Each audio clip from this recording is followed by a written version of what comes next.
நான் உன்னுடன் இருக்கிறேன், கலங்காதே. அன்பு குழந்தையே, கலங்காதே. உன் விழிகளில் வழியும் கண்ணீர் துளிகள் ஒவ்வொன்றையும் நான் அறிவேன். உன் இதயம் சுமக்கும் பாரத்தையும் யாருக்கும் தெரியாமல் நீ சிந்தும் பெருமூச்சுகளையும் நான் பார்த்துக் கொண்டுதான் இருக்கிறேன். நீ தனிமையில் இருப்பதாக ஒருபோதும் நினைக்காதே. உன் நிழலாக, உன் மூச்சாக, உன் உணர்வாக நான் உன்னுடனேயே இருக்கிறேன். எனக்கு யாரும் இல்லையே என்று நீ ஏங்கும் அந்த நொடியில் உன் அருகில் உன் கரங்களைப் பிடித்துக்கொண்டு நான் நிற்கிறேன். எதற்கும் அஞ்சாதே. உலகமே உன்னை எதிர்த்தாலும் உன் பின்னால் நான் இருக்கிறேன் என்பதை மறவாதே. உன் வாழ்க்கையில் ஏற்பட்ட புயல்கள் ஓய்ந்து போகும் காலம் வந்துவிட்டது. நான் உன்னை தேர்ந்தெடுத்து விட்டேன். இனி உன் கவலைகளுக்கு என் வேல் விடையளிக்கும். எதையும் யோசித்து உன் மனதை குழப்பிக் கொள்ளாதே. நான் சொல்வதை முழு மனதோடு ஆழ்ந்த நம்பிக்கையோடு கேள். இது வெறும் வார்த்தைகள் அல்ல, உனக்கான என் வாக்குறுதி. இதோ உன் வாழ்வு மலரப் போகிறது. உன் கவலைகள் அனைத்தும் தீரும். என் பாதங்களில் இளைப்பாறு. அன்பு குழந்தையே, என் கவலைகள் தீருமா என்று நீ ஏங்கும் அந்த ஏக்கத்திற்கு இதோ என் பதில். இன்று முதல் உன் துன்பங்களின் ஆயுள் முடிந்துவிட்டது. ஒரு இருண்ட அறைக்குள் சூரிய ஒளி நுழைந்தால் இருள் எப்படி காணாமல் போகிறதோ அப்படி என் அருள் உன் வாழ்வில் நுழையும்போது உன் துன்பங்கள் விலகி ஓடும். இதை நீ ஆழமாக புரிந்து கொள்ள சில உதாரணங்களைச் சொல்கிறேன் கேள். 1. பாரத்தைச் சுமக்கும் பயணி. ஒரு நோஞ்சான் மனிதன் தலையில் ஒரு பெரிய மூட்டையைச் சுமந்து கொண்டு வெயிலில் நடந்து செல்கிறான் என்று வைத்துக்கொள். அவன் பாரம் தாங்காமல் தள்ளாடுகிறான். அப்போது அங்கு வரும் ஒரு பலசாலி, இந்த மூட்டையை என் தோளில் கொடுத்துவிடு, நீ நிம்மதியாக நட என்று சொன்னால் அந்த மனிதன் எவ்வளவு நிம்மதி அடைவான்? மகனே, மகளே, அந்த மூட்டைதான் உன் கவலைகள். அந்த பலசாலி நான்தான். உன் கவலை எனும் மூட்டையை என் பாதங்களில் இறக்கி வைத்துவிடு. அதைச் சுமக்க நான் இருக்கிறேன். நீ ஏன் வீணாக வருந்துகிறாய்? கதிரவன் முன் பனித்துளி. அதிகாலையில் புல் நுனியில் இருக்கும் பனித்துளி பார்ப்பதற்கு பெரியதாக தெரியலாம். ஆனால் சூரியன் உதயமான சில நிமிடங்களில் அந்த பனித்துளி எங்கே போனது என்றே தெரியாமல் மறைந்துவிடும். உன் பிரச்சனைகளும் அந்த பனித்துளி போன்றதுதான். என் அருட்பெருஞ்சோதி உன் மீது படும்போது உன் மலை போன்ற துயரங்கள் அப்படியே உருகிக் காணாமல் போகும். அவை இருந்த இடமே தெரியாது. 3. கரைந்து போகும் உப்பு பொம்மை. கடல் நீருக்குள் ஒரு உப்பு பொம்மையை இட்டால் என்னவாகும்? அது கடலோடு கலந்து ஒன்றாகிவிடும். அதுபோல உன்னையும் உன் கவலைகளையும் என்னிடம், இறைவனிடம் ஒப்படைத்துவிடு. நீ நான் என்ற எண்ணத்தை விட்டுவிட்டு முருகா நீயே கதி என்று சரணடைந்தால் உன் பிரச்சனைகள் என் கருணைக் கடலில் கரைந்து போகும். 4. காற்றோடு போகும் மேகங்கள். வானத்தில் கருப்பு மேகங்கள் திரண்டு வரும்போது மழை பெய்யும், இருள் சூழும்.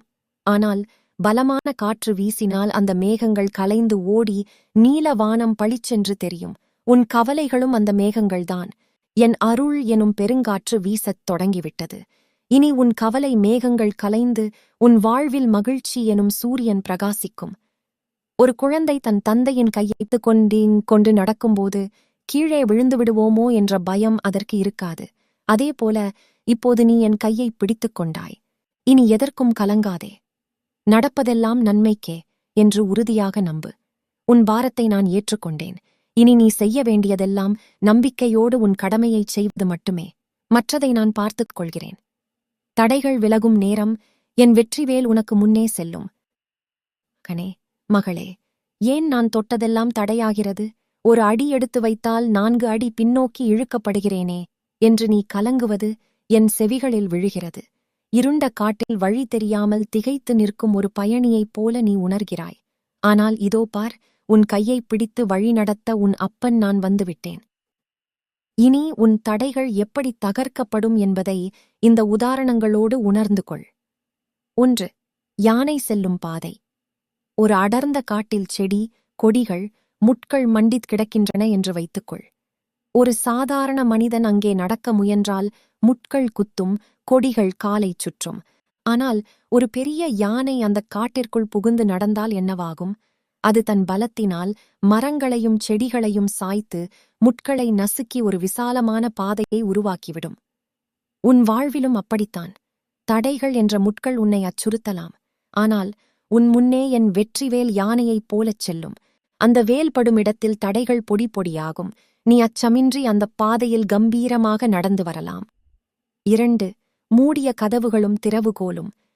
நீ ஒரு பெரிய மாளிகைக்குள் நுழைய நினைக்கிறாய், ஆனால் எல்லா கதவுகளும் பூட்டப்பட்டிருக்கின்றன. நீ கைகளால் முட்டி மோதுகிறாய், கதவுகள் திறக்கவில்லை.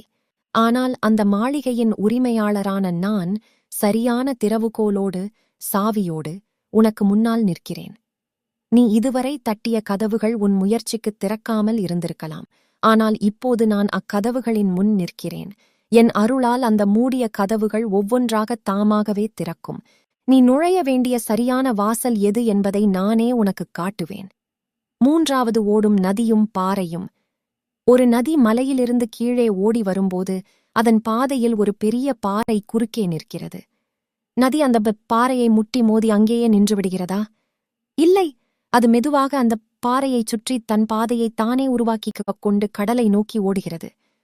உன் வாழ்வில் வரும் தடைகள் அந்த பாறையை போன்றது. நீ அந்த தடையை பார்த்து தேங்கி நிற்காதே. என் வேல் உனக்கு ஒரு புதிய பாதையை காட்டும். தடை என்று நீ நினைத்தது உன்னை இன்னும் வலிமையாக்க நான் போட்ட திட்டம் என்பதை புரிந்து கொள்வாய். மேகத்தை கிழிக்கும் மின்னல். கருமேகங்கள் வானத்தை மறைத்து இருட்டாக்கும் போது ஒரு மின்னல் கீற்று தோன்றினால் அந்த இருளே கிழிந்து வெளிச்சம் பிறக்கும். உன் வாழ்வில் சூழ்ந்துள்ள தடைகள் அந்த இருள் என்றால் என் ஞானவேல் அந்த மின்னலைப் போன்றது. அது ஒரு நொடியில் உன் குழப்பங்களைத் தீர்த்து வெற்றிக்கான ஒளியைக் காட்டும். இதுவரை நீ முயற்சி செய்தேன், தோற்றுப்போனேன் என்று சொன்னாய். இனி முயற்சி செய்தேன், முருகன் அருளால் வென்றேன் என்று சொல்வாய். உன் ஒவ்வொரு முயற்சியிலும் என் பார்வை இருக்கும். வேலிருக்க வினை தீரும். நான் உனக்கு முன்னே சென்று பாதையை சரி செய்கிறேன். நீ நம்பிக்கையோடு உன் அடுத்த அடியை எடுத்து வை. வெற்றி உன் காலடியில் வந்து சேரும். என் அன்பு குழந்தையே, உன்னைச் சுற்றி பின்னியிருக்கும் சதிவலைகளும் உனக்கு எதிராக வீசப்படும் அம்பு போன்ற சொற்களும் எப்படி நீரு பூத்த நெருப்பாக அழியும் என்பதை என் வார்த்தைகளால் கேள். எதிர்ப்புகள் மறையும். என் திருநீறு உனக்கு கவசமாகும். யாரை நம்புவது? என் அன்பிற்குப் பின்னால் இவ்வளவு வஞ்சகமா? நான் யாருக்கும் கெடுதல் நினைக்கவில்லையே, பிறகு ஏன் எனக்கு மட்டும் இத்தனை எதிர்ப்புகள் என்று உன் மனம் விம்மி அழுவதை நான் கேட்கிறேன். பயப்படாதே. உன்னை வீழ்த்த நினைக்கும் சக்திகள் ஒரு சிங்கத்தின் முன்னே நிற்கும் சிறு நரியைப் போல ஓடி ஒழியும் காலம் வந்துவிட்டது. உன் எதிர்ப்புகள் எப்படி சாம்பலாகும் என்பதை இந்த உதாரணங்களோடு உணர்ந்து கொள். 1. எரியும் நெருப்பும் விட்டில் பூச்சியும். இருட்டில் ஒரு பெரிய தீப்பந்தம் எரிந்து கொண்டிருக்கிறது என்று வைத்துக்கொள். அதை அணைக்க வேண்டும் என்ற நோக்கத்தில் விட்டில் பூச்சிகள் வந்து மோதினால் அந்த நெருப்பு அணையுமா? இல்லை, அந்த பூச்சிகள்தான் கருகிச் சாம்பலாகும். நீ அந்த தீப்பந்தம், உன் மேலிருக்கும் என் அருள் அந்த நெருப்பு. உன்னை அழிக்க நினைக்கும் வஞ்சகமும் பொறாமையும் அந்த விட்டில் பூச்சிகள் போன்றது. அவை உன்னை நெருங்கும் முன்பே என் திருநீற்று மகிமையால் பொசுங்கிப் போகும். நீ எதற்கும் அஞ்சாமல் உன் ஒளியை பரப்பு. 2. தாமரை இலையும் தண்ணீர் துளியும். தாமரை இலை தண்ணீருக்குள்ளேயேதான் இருக்கிறது. ஆனால் ஒரு சொட்டுத் தண்ணீர் கூட அந்த இலையில் ஒட்டுவதில்லை. அதுபோல நீ இந்த உலகத்தில் வஞ்சகமான மனிதர்களுக்கு மத்தியில்தான் வாழப்போகிறாய். ஆனால் என் அருள் உன்னை ஒரு தாமரை இலையைப் போல மாற்றும். அவர்கள் உனக்கு எதிராகச் செய்யும் எந்தச் சூழ்ச்சியும், பேசும் எந்த அவதூறும் உன் மனதையோ வாழ்வையோ ஒருபோதும் பாதிக்காது. அவை உன்னைத் தொடாமலேயே உருண்டோடிவிடும். 3. கோட்டையும் கவசமும். பழங்காலத்தில் ஒரு போர் வீரன் போர்க்களத்திற்குச் செல்லும்போது தன் மார்பில் ஒரு இரும்புக் கவசத்தை அணிந்திருப்பான். எதிரி எய்யும் அம்புகள் அந்த கவசத்தில் பட்டுத் தெறித்து விழுமே தவிர வீரனின் உடலை தீண்டாது. உன் வாழ்வில் வரும் எதிர்ப்புகள் அந்த அம்புகள். உன்னைச் சுற்றி நான் அமைக்கும் அருள் கவசம் அந்த இரும்புக் கவசம். உன்னை துன்புறுத்த நினைப்பவர்கள் எய்யும் ஒவ்வொரு அம்பும் என் கவசத்தில் பட்டு முனை ஒடிந்து கீழே விழும். அவர்கள் உன் முன்னே நிற்க முடியாமல் தானாகவே விலகிச் செல்வார்கள். 4. சூரியனும் பனிமூட்டமும். அடர்த்தியான பனிமூட்டம் சூழ்ந்திருக்கும்போது ரோடு கூட வந்து தெரியாது. ஆனால் சூரியன் உதித்ததும் அந்த பனி எங்கே போனது என்றே தெரியாது. உனக்கு எதிராகச் செயல்படும் மறைமுக சக்திகள் அந்த பனிமூட்டம் போன்றது. என் திருநீறு, விபூதி என்னும் சூரியன் உன் நெற்றியில் இருக்கும்போது அந்த தீய சக்திகள் சூரியனைக் கண்ட பனி போல விலகிப் போகும். வஞ்சகம் செய்பவர்கள் தங்கள் குழியை தாங்களே தோண்டிக் கொள்வார்கள். நீ யாரையும் பழிவாங்க நினைக்காதே, யாரிடமும் வாதிடாதே. முருகா, நீ இருக்கிறாய் என்று அமைதியாக இரு. உன்னை தீண்ட நினைக்கும் கைகள் நடுங்கும். உன்னை பற்றி தவறாகப் பேசும் நாக்குகள் தடுமாறும். உன் நிழலில் கூட எந்த தீய சக்தியும் நெருங்காதபடி என் வேல் உனக்கு காவலிருந்து நிற்கும். இன்று முதல் நீ ஒரு பாதுகாக்கப்பட்ட கோட்டைக்குள் இருக்கிறாய். நிம்மதியான உறக்கம் கிட்டும். என் மடியில் தலை சாய்த்துக்கொள். தூக்கம் தொலைந்து எத்தனை இரவுகள் ஆகிவிட்டது. இருட்டில் கண்கள் மூடினாலும் மனம் மட்டும் ஓடிக்கொண்டே இருக்கிறதே என்று நீ தவிப்பதை நான் அறிவேன். தலையணையில் தலை சாய்க்கும்போது உலகமே உறங்கினாலும் உன் கவலைகள் மட்டும் உன்னோடு விழித்திருப்பதை நான் பார்த்துக் கொண்டுதான் இருக்கிறேன். இனி உன் இரவுகள் அமைதியாக இருக்கும் என்பதை இந்த உதாரணங்களோடு உணர்ந்து கொள். 1. தாயின் மடியில் இருக்கும் குழந்தை. ஒரு சிறிய குழந்தை கூட்ட நெரிசலில் அல்லது இருட்டில் இருந்தால் பயந்து அழும். ஆனால் அதே குழந்தை தன் தாயின் மடியில் தலை சாய்த்துவிட்டால் சுற்றியுள்ள சத்தமோ இருட்டோ அதை பாதிக்காது. அம்மா இருக்கிறாள் என்ற அந்த ஒரே ஒரு நம்பிக்கை அந்த பிஞ்சு உள்ளத்திற்கு எவ்வளவு பெரிய பாதுகாப்பை தருகிறது. மகனே, மகளே, நானே உன் தாய். இனி நீ உறங்கச் செல்லும் முன், முருகா, உன் மடியில் நான் இருக்கிறேன் என்று ஒருமுறை சொல். உன் பயங்கள் அனைத்தும் ஓடிவிடும். ஒரு குழந்தையின் நிம்மதியான உறக்கத்தை நான் உனக்குத் தருவேன். புயலுக்குப் பின் அமைதி. கடலில் பயங்கரமான புயல் வீசும்போது அலைகள் ஆக்ரோஷமாக எழும்பும். ஆனால் புயல் ஓய்ந்த பிறகு அதே கடல் எவ்வளவு அமைதியாக, கண்ணாடி போலத் தெளிவாக இருக்கும். உன் மனமும் கடந்த கால போராட்டங்களால் ஒரு புயல் வீசிய கடலைப் போல கொந்தளித்துக் கொண்டிருந்தது. இப்போது என் அருள் எனும் அமைதி உன்மேல் படரத் தொடங்கிவிட்டது. உன் எண்ணங்கள் அடங்கி கடல் நீரப் போல உன் மனம் அமைதி பெறும். அந்த அமைதியே உனக்கு ஆழ்ந்த உறக்கத்தை தரும். 3வது கூட்டிலிருந்து விடுபட்ட பறவை. ஒரு பறவை கூண்டிற்குள் அடைபட்டு கிடக்கும்போது அது படபடப்பாகவே இருக்கும். ஆனால் கூண்டு திறக்கப்பட்டு அது தன் கூட்டிற்குத் திரும்பினால் எவ்வளவு நிம்மதியாக தன் சிறகை ஒடுக்கி உறங்கும். நீ இதுவரை என்ன ஆகுமோ, ஏது ஆகுமோ என்ற கவலை எனும் கூண்டிற்குள் அடைபட்டிருந்தாய். இப்போது அந்த கூட்டை உடைத்து உன்னை விடுவித்து விட்டேன். இனி நீ என் அருள் எனும் கூட்டிற்குள் வந்துவிட்டாய். அங்கே எதற்கும் பயமில்லை, நிம்மதி மட்டுமே உண்டு. அணைக்கப்படும் விளக்கு. எண்ணெய் தீர்ந்து போன விளக்கு எப்படி தானாக அணையுமோ அப்படி உன் மனதில் இருக்கும் தேவையற்ற எண்ணங்களுக்கு நான் முற்றுப்புள்ளி வைக்கிறேன். உன் மூளையில் ஓடிக்கொண்டிருக்கும் 1000 கேள்விகளுக்கு நான் பார்த்துக் கொள்கிறேன் என்ற என் ஒரு பதில் போதும். அந்த பதிலை துணையாகக் கொண்டு நீ நிம்மதியாக கண்மூடலாம். இனி நீ உறங்கும்போது உன் தலைமாட்டிலேயே என் வேல் காவலுக்கு இருக்கும். தீய கனவுகளோ இனம் புரியாத பயங்களோ உன்னை அண்டாது. நடப்பதெல்லாம் என் முருகனின் செயல். அவன் என்னை ஒருபோதும் கைவிட மாட்டான் என்ற உறுதியோடு உறங்கு. நாளை விடியும்போது புதிய நம்பிக்கையோடும் புத்துணர்வோடும் நீ எழுவாய். உன் கண்கள் உறங்கட்டும். உன் கவலைகளை நான் சுமக்கிறேன். உன் இல்லத்தில் மகாலட்சுமி வாசம் செய்வாள். உழைக்கிறேன், ஆனால் கையில் காசு தங்கவில்லையே. வந்த வழி தெரியவில்லை, போன வழி தெரியவில்லை. கடன் பாரமும் பணக்கஷ்டமும் என்னை வாட்டுகிறதே என்று நீ கலங்குவதை நான் அறிவேன். ஓட்டை பானையில் ஊற்றிய நீர் போல உன் சேமிப்பு கரைந்து கொண்டிருக்கிறதா? பயப்படாதே. இனி உன் உழைப்பிற்கு ஏற்ற பலனும் எதிர்பாராத நன்மைகளும் உன்னை தேடி வரும். செல்வம் உன் வாழ்வில் எப்படி பெருகப் போகிறது என்பதை இந்த உதாரணங்களோடு உணர்ந்து கொள். 1. வறண்ட நிலமும் மழையும். ஒரு விவசாயியின் நிலம் பல வருடங்களாக மழையின்றி வறண்டு வெடிப்புகள் விட்டுப் போயிருக்கிறது. அவன் நம்பிக்கை இழந்து அமர்ந்திருக்கிறான். அப்போது திடீரென மேகங்கள் திரண்டு ஒரு பெருமழை பெய்தால் அந்த நிலம் எப்படி பொலிவு பெறும்? காய்ந்த பயிர்கள் எப்படி துளிர்விடும்? உன் பொருளாதார நிலை அந்த வறண்ட நிலத்தைப் போன்றது. இப்பொழுது என் அருள் மழை பெய்யத் தொடங்கிவிட்டது. வறண்ட உன் பணப்பையில் இனி செல்வம் ஊற்றெடுக்கும். கடன் எனும் வெடிப்புகள் என் அருளால் மூடப்படும். 2. அட்சய பாத்திரம். புராணங்களில் அட்சய பாத்திரம் என்று ஒன்று உண்டு. அதில் எடுக்க எடுக்க உணவு குறையாது. உன் கைராசியை நான் அப்படி மாற்றப் போகிறேன். நீ செய்யும் தொழிலிலோ பணியிலோ இதுவரை இருந்த மந்தநிலை மாறி லாபம் பெருகும். இவ்வளவுதான் என்னால் முடியும் என்று நீ நினைத்த எல்லையை தாண்டி 15 மடங்கு உயர்வு உனக்கு கிடைக்கும். நீ கொடுக்கும் கைகள் உயர்ந்து நிற்கும், வாங்கும் கைகள் குறையும். 3. தேனீயும் தேன் கூடும். தேனீக்கள் ஒவ்வொன்றாக தேனைச் சேகரித்து ஒரு பெரிய கூட்டை உருவாக்குவது போல உன் சிறு சிறு முயற்சிகளும் இனி பெரிய சேமிப்பாக மாறும்.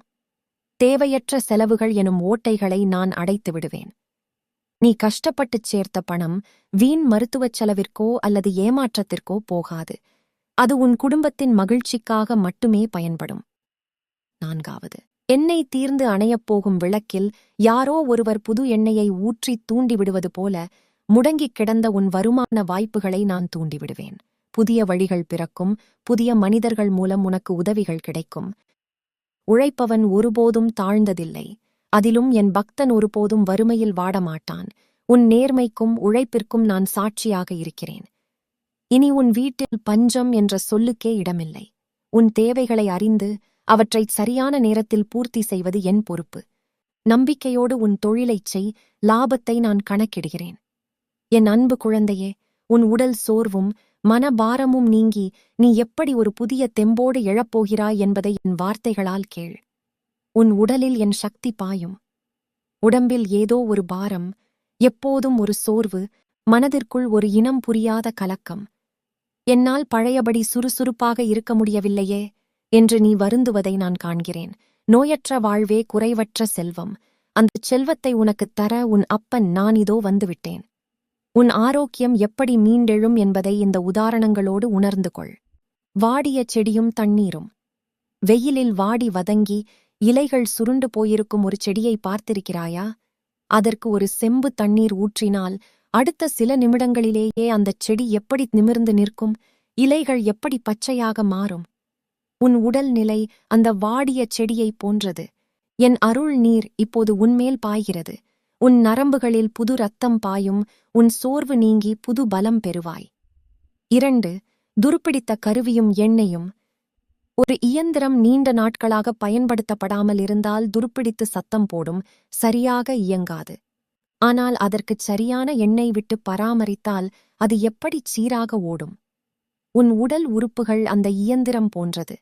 கவலைகளாலும் மன அழுத்தத்தாலும் ஏற்பட்ட துருவை என் திருநீற்றால் துடைக்கிறேன். இனி உன் உடல் ஒத்துழைக்கும், உன் கால்கள் வேகமாக நடக்கும், உன் கண்கள் பிரகாசிக்கும். 3. இருள் விலகும் விடியல்.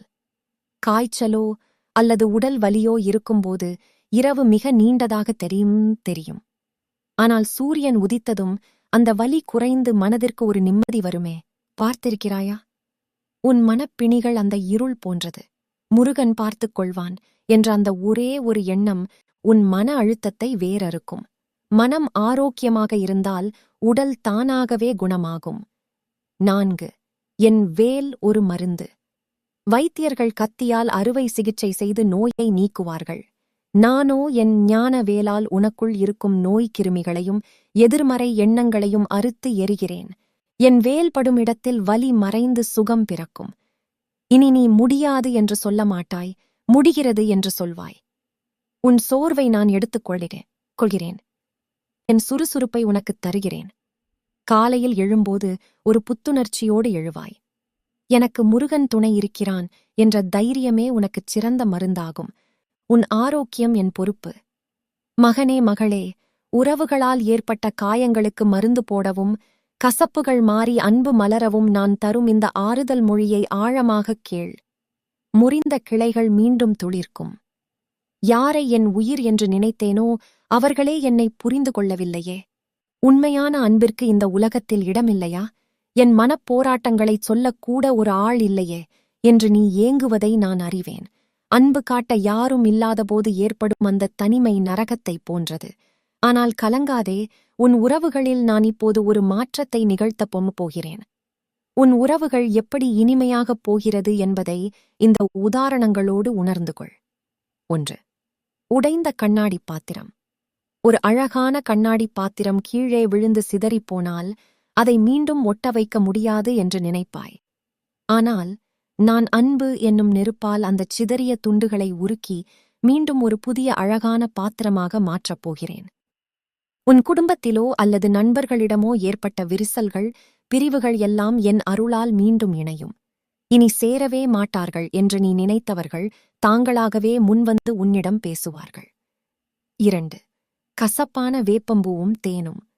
வேப்பம்பூ கசப்பானதுதான், ஆனால் அதை தேனில் ஊற வைத்தால் அதன் கசப்புத்தன்மை மறைந்து ஒரு மருத்துவ குணம் கொண்ட இனிப்பாக மாறும். உன் உறவுகளில் இருந்த கோபம், பொறாமை, பிடிவாதம் என்னும் கசப்புகளை என் அருள் என்னும் தேனில் நனைக்கிறேன். உன்னை பிடிக்காதவர்கள் கூட உன் குணத்தை பார்த்து வியந்து உன்னிடம் அன்பு பாராட்டுவார்கள். கசப்பான சொற்கள் மாறி கனிவான சொற்கள் பிறக்கும். 3. நிழல் தரும் ஆலமரம். ஒரு ஆலமரம் விழுதுகளை விட்டு தன்னைத் தானே பலப்படுத்திக் கொள்ளும். அந்த மரத்தின் அடியில் பல பறவைகள் வந்து தங்கும். இனி நீ அந்த ஆலமரம் போல மாறப்போகிறாய். இதுவரை நீ மற்றவர்களிடம் அன்பிற்காக ஏங்கினாய். இனி உன் அன்பு மற்றவர்களுக்கு நிழல் தரும் அளவுக்கு உயரும். உன்னைத் தேடி உறவுகள் வரும். உன் குடும்பம் ஒரு பூஞ்சோலையாக மாறும். 4. அலைகளும் கரையும். கடல் அலை கரையை விட்டு விலகிச் சென்றாலும் மீண்டும் மீண்டும் கரையை தேடியே வரும். அதுபோல உன்னை புரிந்து கொள்ளாமல் விலகிச் சென்றவர்கள் உன் உண்மையான அன்பை உணர்ந்து மீண்டும் உன்னைத் தேடி வருவார்கள். அன்று அவர்கள் செய்த தவறை நினைத்து வருந்துவார்கள். யாரும் இல்லை என்று நீ அழுத காலங்கள் முடிந்துவிட்டது. இனி உன் இல்லத்தில் சிரிப்பொலி கேட்கும். கணவன் மனைவி ஒற்றுமை, பிள்ளைகளின் பாசம், உற்றார் உறவினரின் மதிப்பு என அனைத்தும் உனக்கு கிடைக்கும். நான் உன் தந்தையாக, தாயாக, நண்பனாக உன்னுடனேயே இருக்கிறேன். என் அன்பை நீ உணர்ந்தால் உலகத்தவர் அன்பும் உன்னை தேடி வரும். மனக்கசப்புகளை மறந்துவிடு. நான் புதிய உறவுகளை உனக்கு நல்குவேன். உன் விதியை என் வேல் மாற்றும். இத்தோடு என் வாழ்க்கை முடிந்துவிட்டதா? இனி எனக்கு விமோசனமே இல்லையா? எங்கு பார்த்தாலும் இருட்டாக இருக்கிறதே என்று நீ திகைத்து நின்ற காலம் முடிந்துவிட்டது. ஒரு நதி கடலில் சேரும் முன் பல பாறைகளில் முட்டி மோதும். ஆனால் இறுதியில் அது கடலை அடைந்தே தீரும். அதுபோல உன் போராட்டங்கள் எல்லாம் ஒரு முடிவுக்கு வந்து உனக்கான ராஜபாட்டை இதோ திறக்கப் போகிறது. உன் புதிய பாதை எப்படி அமையப் போகிறது என்பதை இந்த உதாரணங்களோடு உணர்ந்து கொள். கூட்டுப்புழுவும் வண்ணத்துப் பூச்சியும். ஒரு கூட்டுப்புழு இருண்ட, குறுகிய கூண்டுக்குள் அடைப்பட்டு கிடக்கும்போது, இதுதான் என் உலகம், இதைத் தாண்டி எனக்கு வாழ்வே இல்லை என்று நினைக்கும். ஆனால் அந்த தடையை உடைத்துக் கொண்டு வெளியே வரும்போது அதற்கு அழகான சிறகுகள் முளைத்திருக்கும். அது வானத்தில் சுதந்திரமாக பறக்கும். நீ இதுவரை பட்ட கஷ்டங்கள் எல்லாம் அந்த கூட்டுப்புழு பருவம்தான். இப்போது உனக்குச் சிறகுகள் முளைக்கப் போகின்றன. இதுவரை நீ பார்த்திராத ஒரு புதிய பிரம்மாண்டமான உலகம் உனக்காக காத்திருக்கிறது. 2. இருண்ட சுரங்கமும் தூரத்து ஒளியும். நீ ஒரு நீண்ட சுரங்கப் பாதையில் நடந்து கொண்டிருக்கிறாய். எங்கும் இருட்டு மூச்சு முட்டுகிறது. ஆனால் வெகு தூரத்தில் ஒரு சிறிய ஒளிக்கீற்று தெரிகிறது அல்லவா? அந்த ஒளியை நோக்கித்தான் நீ இப்போது வந்து கொண்டிருக்கிறாய். அந்த ஒளிதான் என் அருள். இன்னும் சில அடிகளிலேயே நீ அந்த ஒளியை அடைந்து விடுவாய். அங்கே பசுமையான புல்வெளியும் தென்றல் காற்றும் உன்னை வரவேற்கும். உன் பழைய கசப்பான பாதையை நீ திரும்பி பார்க்கவே மாட்டாய். 3. செதுக்கப்படும் சிலையும் சிற்பியும். ஒரு பாறை சிற்பியின் கையில் சிக்கி அடி வாங்கும்போது வலிக்கும். ஏன் என்னை இப்படி உடைக்கிறான் என்று அந்த பாறை அழலாம். ஆனால் சிற்பி அடித்து முடித்த பிறகு அந்த பாறை ஒரு அழகான சிலையாக மாறி கோவிலில் அமர்ந்து உலகத்தையே ஆளும். உன்னையும் உன் வாழ்வையும் செதுக்கும் சிற்பி நான்தான். உன்னை ஒரு மேன்மையான நிலைக்கு கொண்டு வரத்தான் இத்தனை சோதனைகளைத் தந்தேன். இனி நீ வழிபாட்டிற்குரிய ஒரு வெற்றியாளனாக உலகத்தின் முன் நிற்பாய். 4. புதிய விடியலும் சூரியனும். இரவு எவ்வளவு நீளமாக இருந்தாலும் சூரியன் உதிப்பதை தடுக்க யாராலும் முடியாது. உன் வாழ்வில் இதுவரை நீ பார்த்தது கங்கு இருள். ஆனால் இப்போது உதிப்பது முருகன் என்னும் ஞானச் சூரியன். இந்தச் சூரியன் உன் வாழ்வில் புதிய வேலைவாய்ப்புகள், புதிய தொழில் தொடக்கம், புதிய முன்னேற்றங்கள் என பல வழிகளைத் திறந்துவிடும். உன் கடந்த காலத்தை மறந்துவிடு. உன் எதிர்காலத்தை நான் ஏற்கனவே எழுதிவிட்டேன். இனி நீ எடுக்கும் ஒவ்வொரு முடிவும் சரியாக அமையும். நீ போகும் இடமெல்லாம் உனக்கு மரியாதை கிடைக்கும். விதி முடிந்துவிட்டது என்று நீ நினைத்த இடத்தில் நான் உன் புதிய விதியை எழுதத் தொடங்கிவிட்டேன். பயப்படாதே, கலங்காதே, என் கையை பிடித்துக்கொள். நாம் புதிய பாதையில் கம்பீரமாக நடப்போம். வெற்றியே உன் விலாசம், நானே உன் சுவாசம். என் செல்லக் குழந்தையே, இந்த 8 பகுதிகளையும் நீ கேட்டது வெறும் தற்செயல் அல்ல. இது உன் அப்பன் நான் உனக்காக இட்ட கட்டளை. உன் ஆழ்மனதில் இருந்த அத்தனை குழப்பங்களுக்கும் ஏக்கங்களுக்கும் இதோ விடை கிடைத்துவிட்டது. இனி வருத்தம் என்ற சொல்லுக்கு உன் அகராதியில் இடமே இல்லை. நீ நினைவில் கொள்ள வேண்டிய இறுதி வாக்குறுதிகள். கலங்காதே, நீ ஒருபோதும் தனி ஆள் அல்ல. நான் எப்போதும் உன் முன்னே வேலோடும் உன் பின்னே அருளோடும் நின்று கொண்டிருக்கிறேன். நம்பிக்கை கொள். விதை மண்ணுக்குள் புதைக்கப்படுவது அழிவதற்கு அல்ல, விருட்சமாக வளர்வதற்குத்தான். உன் சோதனைகளும் அப்படியே. உன்னை நான் ஒரு மாபெரும் வெற்றியாளனாக மாற்றவே இத்தனை தூரம் பக்குவப்படுத்தினேன். சரணாகதி அடை. முருகா, எல்லாம் உன் செயல் என்று நீ எப்போது முழுமையாக ஒப்படைக்கிறாயோ அப்போதே உன் சுமைகள் அனைத்தும் என்னுடையதாகிவிடுகின்றன. இனி உன் கவலைகளைச் சுமக்க வேண்டிய அவசியம் உனக்கில்லை. இந்த நொடி முதல் உன் இல்லத்தில் மங்களம் பெருகும், உன் உள்ளத்தில் நிம்மதி நிலைக்கும். உன் கண்கள் காணும் இடமெல்லாம் வெற்றிச் செய்திகள் உன்னைத் தேடி வரும். நான் உன்னைத் தேர்ந்தெடுத்தது உன்னை உயர்த்துவதற்குத்தான். தடைகளைத் தகர்த்து பகையை அழித்து உனக்கான ராஜபாட்டையில் நீ நிமிர்ந்து நடப்பாய். வெற்றிவேல் வீரவேல். அஞ்சாதே மகனே மகளே, என்றும் உன்னுடன் நான். முருகனின் திருவருள் உன்னோடு நிலைத்திருக்கட்டும்.